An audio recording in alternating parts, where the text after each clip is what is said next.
If you want a ceasefire, press Hamas to say yes. U.S. Secretary of State Antony Blinken on Monday shuttled between Cairo and Jerusalem, pushing a proposed truce in Gaza. Blinken first met with Egypt's President Abdel Fattah el-Sisi.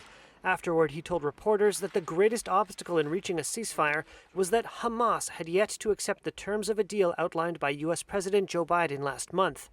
The only party that's not said yes is Hamas. That's who everyone's waiting on. That's who the Palestinians in Gaza are waiting on. It's who the Israelis are waiting on. It's who the hostages and the hostage families are waiting on. Blinken then flew to Israel, where he met with Prime Minister Benjamin Netanyahu. In a statement, Netanyahu said his country remained committed to total victory. A Hamas official told Reuters on Monday that Blinken's comments were biased toward Israel. The war has now entered its 9th month since Hamas-led fighters killed 1,200 people and took some 250 others hostage in a rampage through southern Israel. In response, Israel launched an assault on the Gaza Strip that has killed more than 37,000 Palestinians and reduced most of the enclave to wasteland.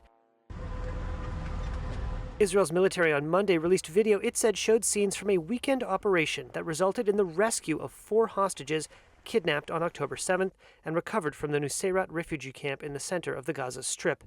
Palestinian officials said the operation, which involved airstrikes and ground troops, killed 274 people, making it one of the deadliest assaults of the war. Anas Alyan picked through the ruins of his home. This is our house. We were safely sitting in it, and suddenly several consecutive explosions happened. We did not know what was happening. I was sitting upstairs in my apartment. I went down to my parents' floor and found all my relatives thrown out because of the Jewish soldiers. They were firing at us with mortar rockets at the living room.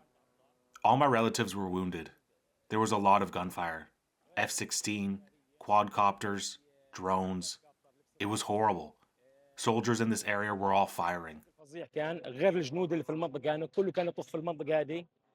Israeli forces said they were aware of under 100 Palestinians killed and did not know how many were combatants.